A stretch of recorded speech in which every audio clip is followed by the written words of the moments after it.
विद्यार्थी मित्रांनो, मागील तासाला आपण ध्वनीचा अभ्यास या घटकातील ध्वनी तरंग व ध्वनीचा वेग हे घटक अभ्यासले होते.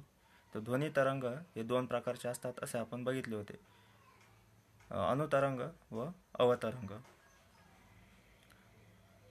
अनुतरंग म्हणजे ज्यावेळेस माध्यमांच्या कणांचे दोलन तरंग प्रसारणाच्या समांतर दिशेने होते तेव्हा त्यास अनुतरंग असे म्हणतो.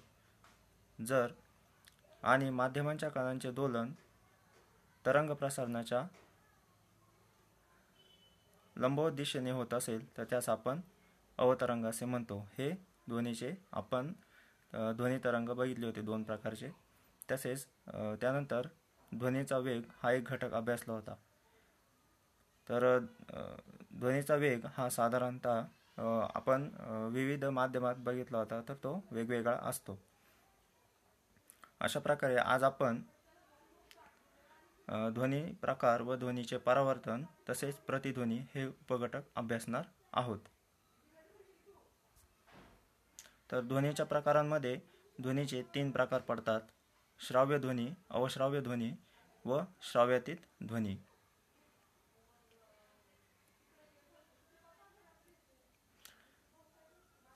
मानवी कानाची ध्वनी ऐकण्याची मर्यादा ही 20 हर्ट्ज ते 20,000 हर्ट्ज आहे. म्हणजेच या वारंवारतेमधील ध्वनी मानवी कान ऐकू शकतो. म्हणून या ध्वनीला श्राव्य ध्वनी असे म्हणतात. म्हणजे श्राव्य ध्वनी हा 20 हर्ट्ज ते 20,000 हर्ट्ज या वारंवारतेच्या मधील ध्वनी असतो. त्या ध्वनीचा आपण श्राव्य ध्वनी असे म्हणतात, कारण हा ध्वनी मानवी कान ऐकू शकतो. मग दुसरा प्रकार आहे ध्वनीचा अवश्राव्य ध्वनी. तर अवश्राव्य ध्वनी कशाला म्हणतात, तर 20 हर्ट्जपेक्षा कमी वारंवारतेच्या ध्वनीला अवश्राव्य ध्वनी म्हणतात. त्यालाच इंग्लिशमध्ये इन्फ्रासाउंड असे म्हणतात. 20 हर्ट्जपेक्षा वारंवारतेचा कमी जर ध्वनी असेल तर तो ध्वनी मानवी कान ऐकू शकत नाही.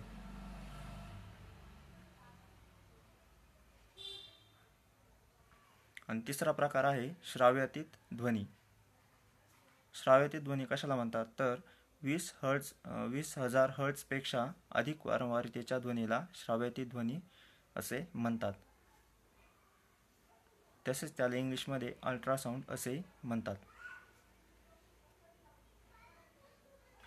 दोलकाच्या कंपनाने निर्माण झालेला ध्वनी, भूकंप होण्यापूर्वीच्या पृथ्वीच्या पृष्ठभागाची कंपनी होऊन निर्माण झालेला ध्वनी हा 20 हर्ट्जपेक्षा कमी वारंवारतेचा म्हणजेच अवश्राव्य आहे.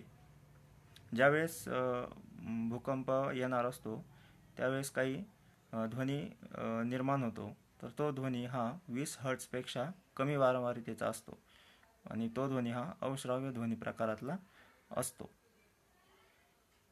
20,000 हर्ट्जपेक्षा अधिक वारंवारतेच्या ध्वनीला आपण श्राव्यातीत ध्वनी असे म्हणतो. कुत्रा, उंदीर, वटवाघूळ, डॉल्फिन असे प्राणी त्यांना असणाऱ्या विशेष क्षमतेमुळे मानवाला अवश्राव्य असलेले ध्वनी ऐकू शकतात. म्हणजे जे आवाज मानवाला ऐकू येत नाहीत असे आवाज कुत्रा, उंदीर, वटवाघूळ, डॉल्फिन त्यांना असलेल्या विशेष क्षमतेमुळे ऐकू शकतात. या क्षमतेमुळे त्यांना काही आवाजांची चाहूल लागते जे आपल्याला लागू शकत नाही. यात काही उदाहरणं आहेत. 5 वर्षाखालील मुले, काही प्राणी व कीटक 25,000 हर्ट्जपर्यंत ध्वनी ऐकू शकतात. साधारणतः मानव हा 20,000 हर्ट्जपर्यंत ऐकू शकतो, परंतु लहान मुले, 5 वर्षाखालील लहान मुले ही 25,000 हर्ट्जपर्यंत ध्वनी ऐकू शकतात. त्यामध्ये अजून काही लहान मुले असतील, प्राणी असेल, कीटक असेल. डॉल्फिन, वटवाघूळ, उंदीर वगैरे प्राणी श्राव्यातीत ध्वनी निर्माण करू शकतात. म्हणजे काही प्राणी, डॉल्फिन, वटवाघूळ, उंदीर हे ऐकू शकत जरी असले तरी हे श्राव्यातीत ध्वनी निर्माणही करू शकतात.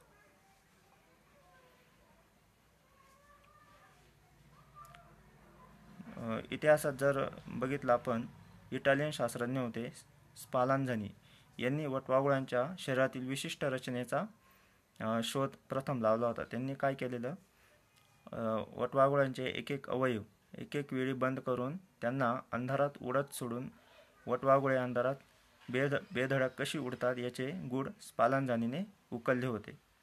त्यांनी काय केलं होतं, प्रत्येक वेळेस एक एक अवयव बंद करून वटवाघळाला उडण्यास प्रवृत्त केलं होतं.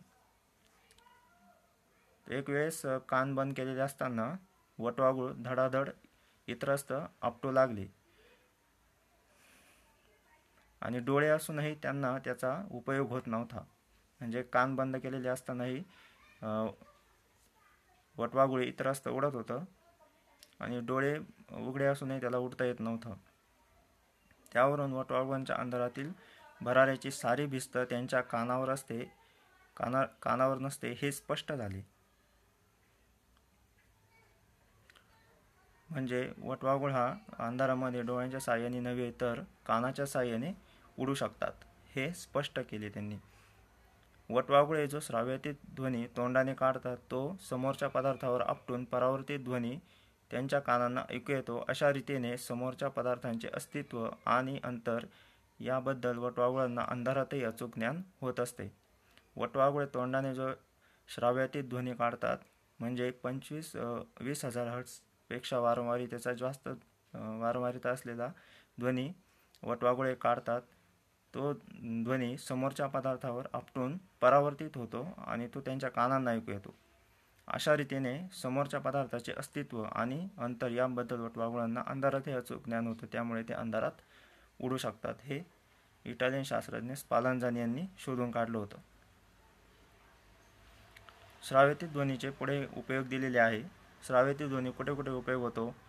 एक, जहाजावरून दुसऱ्या जहाजावर संपर्क साधण्यासाठी श्राव्यतीत ध्वनी उपयोगी ठरतो. 2, प्लास्टिकचे पृष्ठभाग एकत्र जोडण्यास श्राव्यतीत ध्वनी उपयोगी ठरतो. 3, दुधासारखे द्रव अधिक काळ टिकवून ठेवताना त्यातील जीवाणू मारून श्राव्यतीत ध्वनीचा उपयोग होतो. हृदयाचा ठोक्याचा अभ्यास करणारे तंत्रज्ञान इकोकार्डिओग्राफी श्राव्यतीत ध्वनी तरंगावर आधारित आहे. म्हणजे हृदयाच्या ठोक्याचा अभ्यास करणारं जे काही तंत्रज्ञान आहे इकोकार्डिओग्राफी ते तंत्रज्ञान श्राव्यतीत ध्वनी तरंगांवर आधारित आहे. त्यालाच आपण सोनोग्राफी तंत्रज्ञान असंही म्हणतो. मानवी शरीराच्या अंतर्गत अवयवांच्या प्रतिमा श्राव्यतीत ध्वनीने मिळवता येतात. 6, श्राव्यतीत ध्वनीचा उपयोग कारखान्यामध्ये होतो. ज्या ठिकाणी हात पोहोचवणे शक्य नाही अशा यंत्रांच्या भागाची स्वच्छता करण्यासाठी त्याचा उपयोग होतो. 7, धातूच्या ठोकळ्यातील तडे आणि भेगा शोधण्यासाठी देखील ह्या ध्वनीचा उपयोग होत असतो. अशा प्रकारे श्राव्यतीत ध्वनीचे अनेक उपयोग आपण बघितलेले आहे.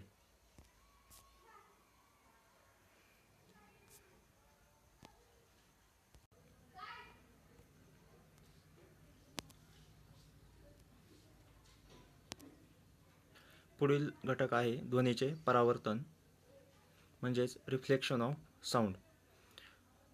ध्वनीचे परावर्तन समजून घेताना इथे आपल्याला एका प्रयोग करायचा आहे. समोर आकृती दिसत आहे. त्यामध्ये काय करायचं आहे आपल्याला, प्रथमतः एक कार्डबोर्ड घेऊन त्यापासून पुरेशा लांबीच्या 2 एकसारख्या नळ्या तयार करायच्या. आकृतीत दिसत आहे त्याप्रमाणे. त्यानंतर टेबलावर भिंतीजवळ आकृतीत दाखवल्याप्रमाणे त्या ठेवायच्या आहे. म्हणजे आकृतीत दाखवल्याप्रमाणे त्या ठेवायच्या आहे टेबलावर.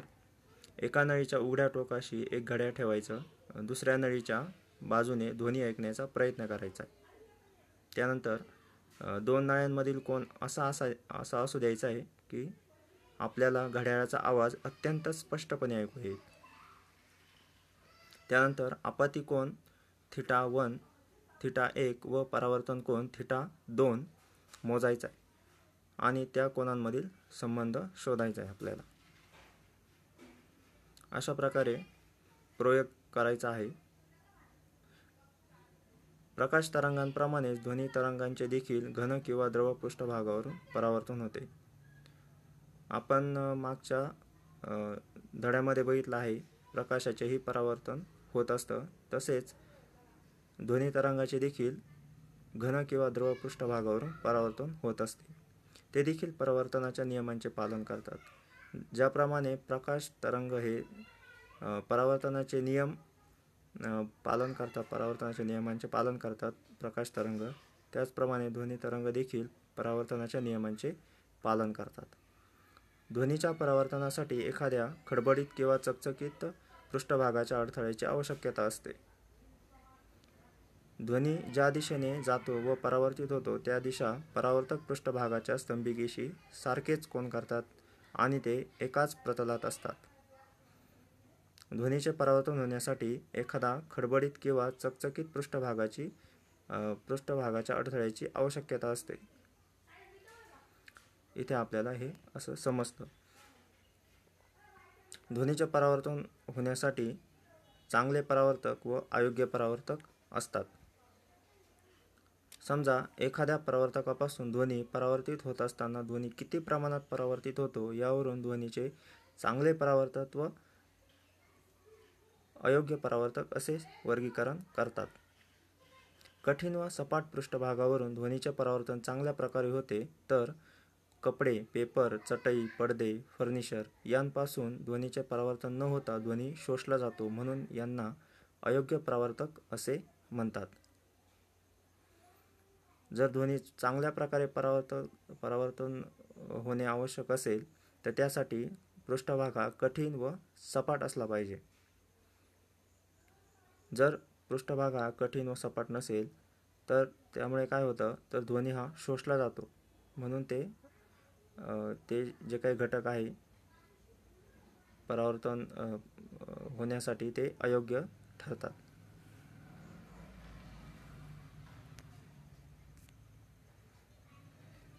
पुढील घटक आहे इको म्हणजेच प्रतिध्वनी.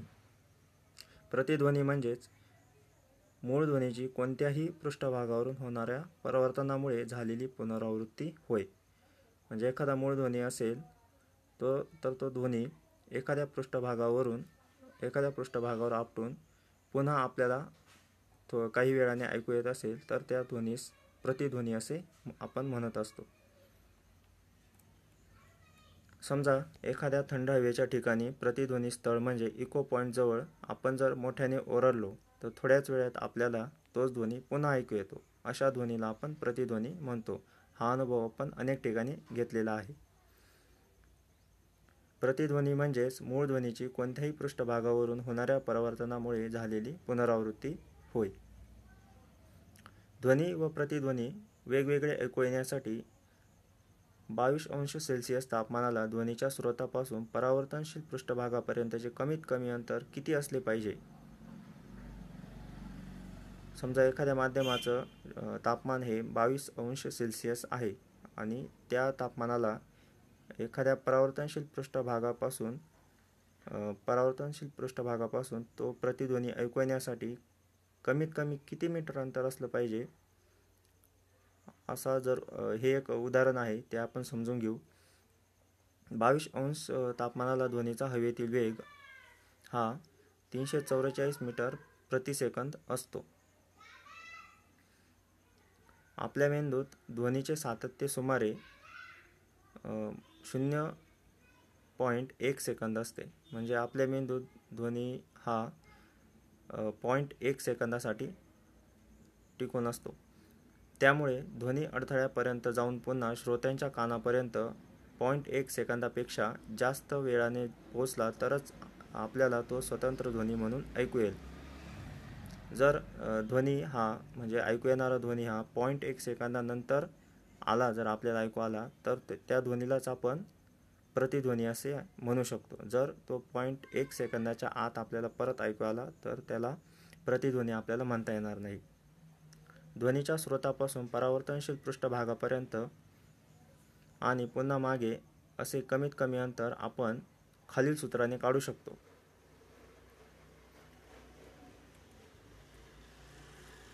ध्वनीच्या स्रोतापासून तर परावर्तनशील पृष्ठभागापर्यंत आणि पुन्हा मागे असे कमीत कमी अंतर आपण एका उदाहरणाद्वारे काढू शकतो. तर त्यासाठी सूत्र दिलेलं आहे. सूत्र आपल्याला दिसत आहे. सूत्र अंतर बरोबर वेग गुणिले काळ. आता इथे आपल्याला वेग दिलेला आहे. ध्वनीचा वेग 344 मीटर पर सेकंद गुणिले काळ 0.1 सेकंद. तर त्यांचा गुणाकार केला असता आपल्याला 34.4 मीटर इतके उत्तर मिळते. यावरून आपल्याला असं लक्षात येतं की सुस्पष्ट प्रतिध्वनी ऐकण्यासाठी ध्वनीच्या स्रोतापासून तर अडथळ्यापर्यंतचे कमीत कमी अंतर वरील अंतराच्या निम्मे म्हणजेच 17.2 मीटर असावे लागते. वेगवेगळ्या तापमानाला ही अंतरे वेगवेगळी असू शकतात. वरील आपण एक उदाहरण सोडवलं आहे. त्यामध्ये आपल्याला असं लक्षात येतं की सुस्पष्ट प्रतिध्वनी ऐकू येण्यासाठी आपल्याला वरील अंतराच्या कमीत कमी निम्मे अंतर म्हणजेच 17.2 मीटर अंतर असावे लागते प्रतिध्वनी ऐकू येण्यासाठी. आणि हे जे काय अंतर आहे हे वेगवेगळ्या तापमानाला वेगवेगळे असू शकतात. कारण येथे आपण माध्यमाचं तापमान हे 22 अंश सेल्सिअस घेतलेलं आहे.